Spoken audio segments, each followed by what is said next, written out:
There's so much emotionally charged hype out there designed to sell newspapers and advertising rather than inform investors and traders. Want entertainment? Buy a newspaper or magazine or turn on the news. Want investment and trading concepts explained? Look to TechniTrader. TechniTrader is the gold standard in trading and investing education taught by experienced and accredited professionals. Don't learn to trade from fad-chasing day traders, and certainly don't think you can grow your portfolio by attending a weekend seminar or watching a free video online. Success in the financial markets is attainable, but like any high-paying profession, it requires the proper education to achieve consistent success. Join those happy few who've taken their investing and trading seriously. Call 888-846-5577 or visit technitrader.com. Good morning, everyone. We're talking about news and investing and what to expect and what to use as far as news goes. In an earlier radio broadcast, I talked about the importance of information and how the professional side spends a considerable amount of money buying and investing in quality information. However, on the retail side, very few people spend any money at all on acquiring information.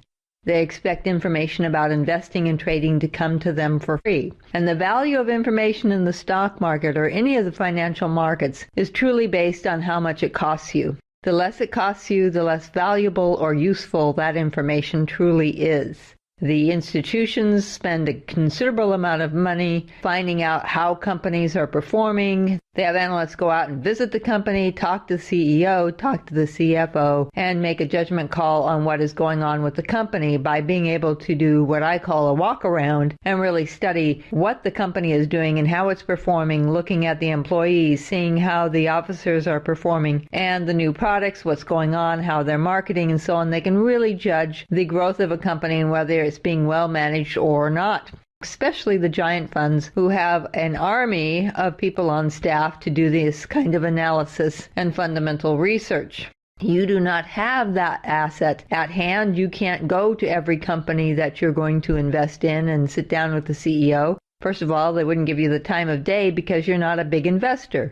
Companies, like everyone else, cater to their most important clients and customers, and shareholders are the most important clients of a publicly traded company.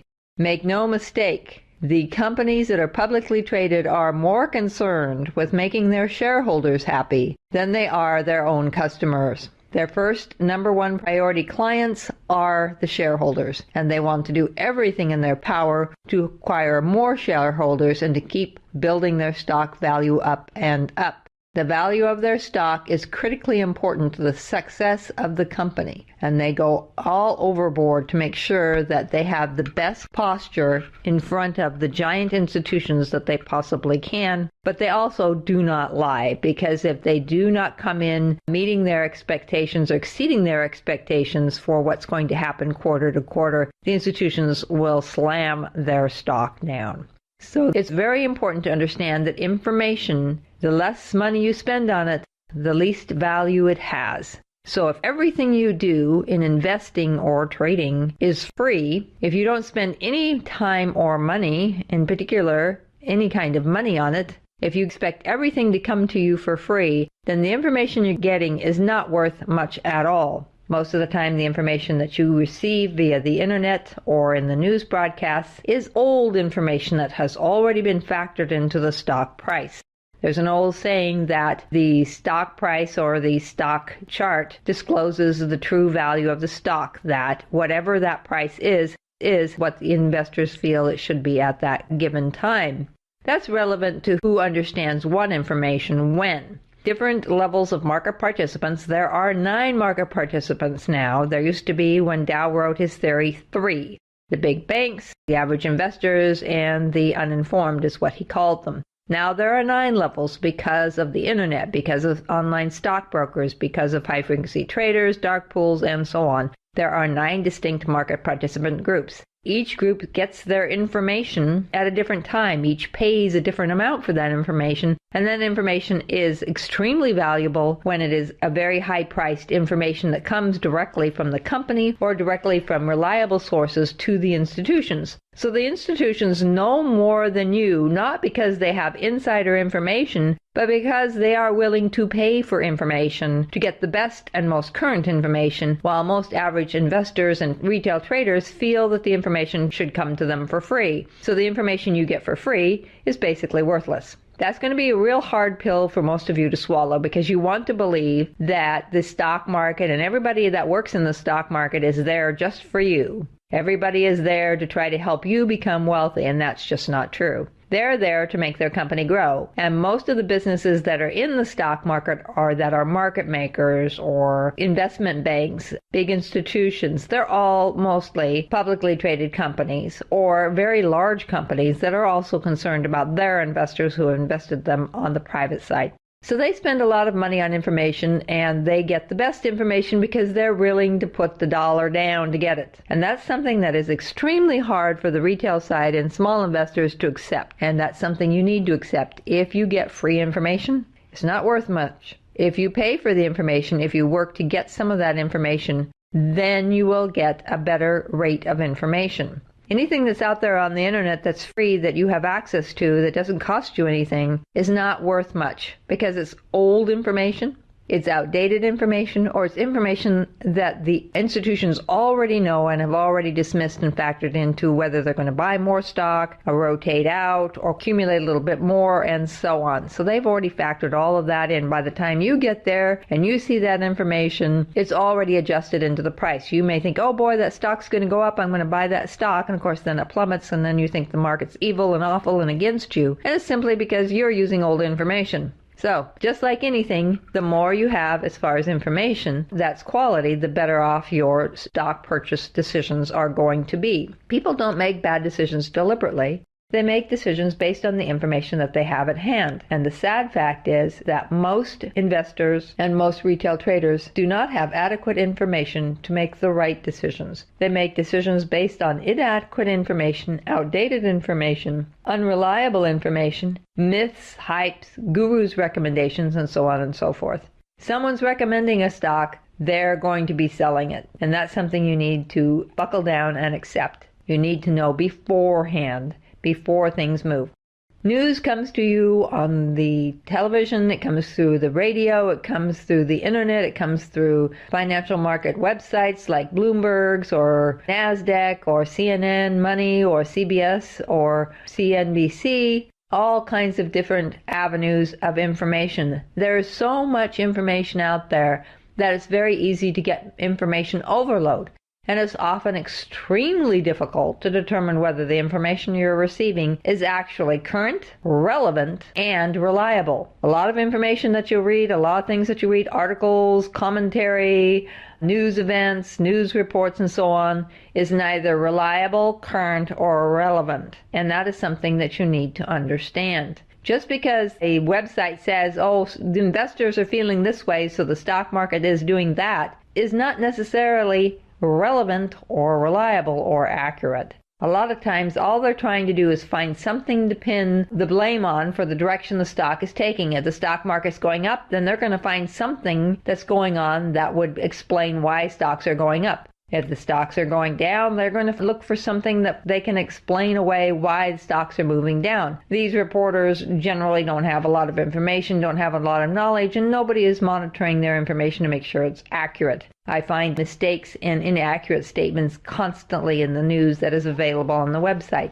There's all kinds of things from Twitter, and that's not necessarily reliable. Everybody believes everything that's printed, that's posted, that's sent out via the internet, as if this is hard and concrete facts rather than just a communication venue. There's a lot of gossip, there's a lot of rhetoric, there's a lot of opinions. You have to be careful to make sure that you are receiving facts and that those facts are relevant to what's going on in the stock market. A lot of times things that are stated as affecting the stock market are not relevant, and they're not affecting the stock market. That's just somebody saying that they are, and everybody believes it, and everybody reacts that way, and that's very sad. What you need to remember in the stock market is that stocks and the stock market are the business of businesses. What's good for a business is good for the stock market, and the stock market always moves ahead of the economy. If the economy is going to go into a contraction, then you're going to see it in stock charts first. You're going to see it in the stocks declining or correcting to a certain level. If the economy is going to grow and boom and prosper, you're going to see it in the stocks first. And that's a very hard thing to believe, but think about it. In March of 2009, we hit the absolute low of the bear market of 2008 to 2009. And the stocks started climbing out of their lows because they knew that the worst was over. No matter what they said about Europe or Greece or Spain or Italy or Germany or whatever, no matter what they said about the U.S. losing its AAA rating or the griping of the politics and so on and so forth, that had nothing to do with how the stock market reacted. The stock market continued to move up. It continually corrects and adjusts itself, and this is normal. Just because the news says this or that is causing stocks to go down doesn't necessarily mean anything at all. You have to remember that when you read or hear or see something that says, investors felt this way today, so they did this with stocks, or investors believe that the federal quantitative easing program is going to harm stocks, so the stocks went down, you have to ask yourself, which investors? Which investors feel that way? Because there are 9 distinct market participant groups, and they all have a different agenda. They all have a different reason for buying and trading stocks. Some of them are giant institutions that have a fiduciary responsibility and are buying big blue chip stocks or small cap stocks or whatever their charter requires. They're holding for the long term. Then you have the sell side, the market makers, brokers, you have Goldman Sachs, you have investment banks, you have all kinds of sell side institutions. Some of them are creating hedge funds so that they can sell those when the market corrects to smaller funds. Some of them are bundling different funds together to sell to very small funds. Some of them are creating ETFs or ETNs or ETPs. Some of them are creating derivatives off of other areas. There's all kinds of sell-side institutions, and the reasons that they buy stocks are for a variety of reasons. A lot of times they're buying them to put them into trusts to create trading instruments such as ETFs. And when they do that, that takes the stock off of the market as far as being able to be tradable because it's in a trust. When a mutual fund buys stocks and holds them for the long term, they're set aside in the fund. So they're set aside, they're in a long-term account, and they're sitting there. They're not actively being traded every day. They're being held for the long term in both of those situations. So if the market is selling down because all investors feel the market is going to collapse, and these guys aren't selling, what does that say about the news? It tells you that the news is not reliable and it's not giving you accurate information. News is only relevant if you understand what it's saying, whether it's reliable, whether it's relevant and accurate, whether the information in it is true, or whether it's an opinion. Most of the information that you're going to hear on the news is simply someone's opinion. Like I said, if some article or report or newscaster says investors did this or whatever, you have to say which investors. You have 9 distinct market participant groups, and each one is buying and selling for very, very different reasons. Some are holding for the long term, some are trading short term, some are speculating, some are buying for trusts, some are buying for charters, some are investing other people's money, some people are buying for their own portfolios. They're all very distinctly different. They don't all know the same information at the same time. This is because, as I mentioned earlier in this radio show, that the institutions go out and get information from the companies well in advance before any of it is reported. This is legal, and this is how they do it. If you could afford to do it, you would be making better decisions also. The only way that you will know where the big institutions are deciding to place their money is if you learn to read stock charts and follow along. And some of you say, well, I've read about candlesticks and I've read about technical analysis. I know everything there is to know about it. This is boring. I already know this stuff and it doesn't work, or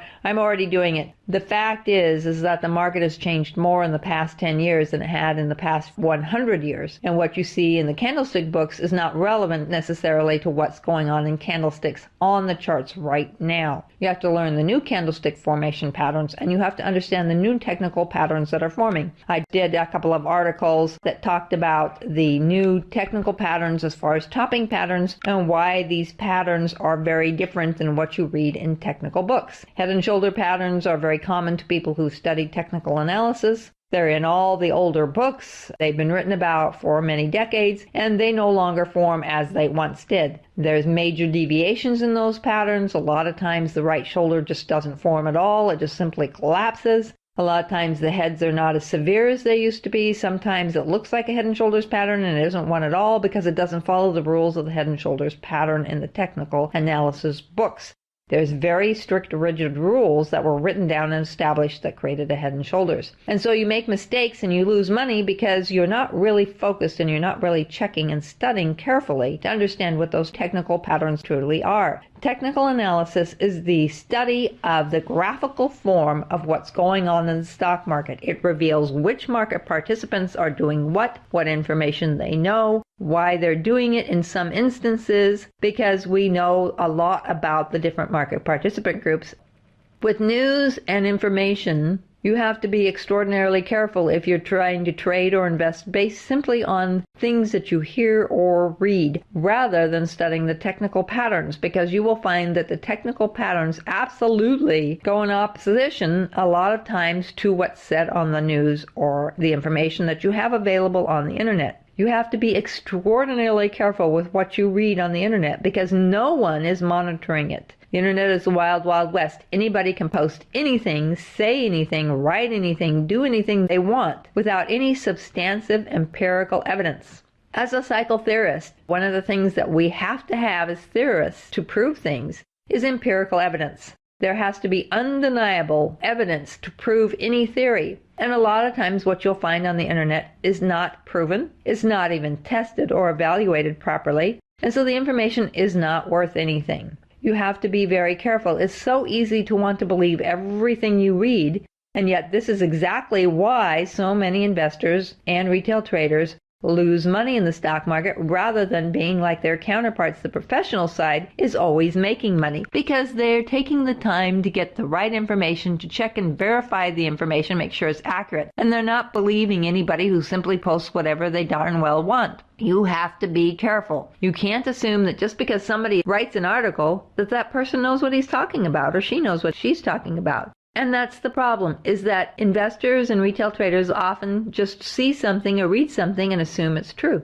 I was at a trade show not that long ago, and I heard somebody talking about how the market makers are always attacking the day traders and trying to rip off the retail traders. And it brought me back to a story. I used to know a market maker. He was a mentor to me, and he was an amazing person. And I really, truly enjoyed listening to all of his stories and everything that he could tell me about the markets, past, present, and what he was expecting for the future. He passed a few years ago, and I'm very sorry to not have him as a mentor for me anymore, but he gave me an invaluable information. And when I sat down at lunch one time and talked to him, I said, I do teach retail traders. I try to help the retail traders learn more about the stock market. And he kind of nodded and kind of smiled with that smile that I get so often that, yeah, sure, retail traders, they really don't want to learn. And that's a very hard thing to do because they just want to get rich quick. He didn't say that, but I could see it in his eyes, as I so often do. And I said, well, they believe this, Mike. They think that the market makers are out to get them, that they deliberately take out their stop losses, that they deliberately take them out of their trades at a loss. And he got this big, huge smile on his face, and he chuckled.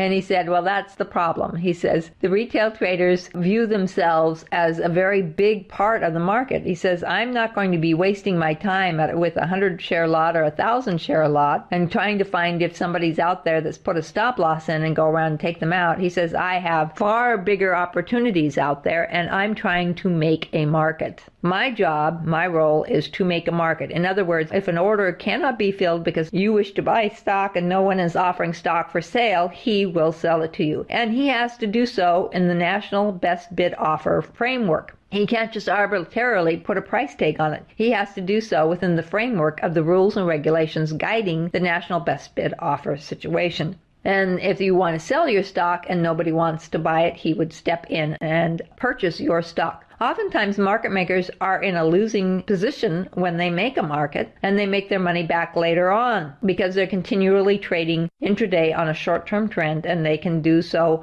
very well by pulling a few pennies here and a few pennies there for profits. They do not chase retail traders. You are basically invisible. And the other reality is that you have to face that no one talks to you about is this. Many brokers that are very low cost or that are very, very cheap brokers for the retail side go to the sell side and they buy stock and they hold it in their inventory. And then when you put your order up there, they sell or buy your stock and give you out of inventory that stock, or they purchase your stock and put it in their inventory. Your order never reaches the exchanges. And you have to be careful about this with the really low-cost brokers because they do this a lot. SEC was rather surprised at how high a number of the low-cost brokers do this. So be very careful with what you're going on. This is information that you don't hear. No one wants you to hear it. They want you to believe that your shares always go to the market, but if you're using a very low-cost broker, that may not be so. So always go with quality and don't pinch pennies and throw away dollars. Information is important. You need to have the right information and the right access to what's going to be important for that company and that stock in the near-term future or for the long term. Simply getting information off the internet is not enough. You have to understand what's going on behind the scenes. How are the institutions feeling about that stock or that company or that industry or sector? What's going on with it? Is it expected to grow? How are they investing? Are there sell-side institutions building trusts? Are there mutual fund institutions buying for the long term and putting it in their charters? Why are they buying that stock? What percentage of institutions hold that stock? And what does that mean in relation to the market cap for that stock? These are the things you need to pay attention to. Just because somebody got a big order doesn't mean that the institutions are very interested in that company. And you need to understand who's buying the stock, why are they buying it, because the small lots do not have the capital behind them, and at some point, if they stop buying, that stock can crash, or oftentimes what happens, the stocks are moving up, but as they're moving up, the giant institutions are selling out carefully so as not to disturb price. So small lot investors and retail traders buy the stocks thinking the stock is going to go up forever. They're rotating out. That's what happened with Apple.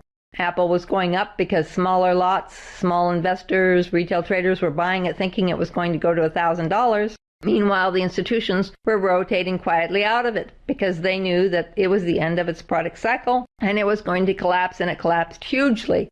But you don't want to take that kind of massive loss. You don't need to. What you need to do is understand what information is important, institutional holdings, whether it's sell side or buy side.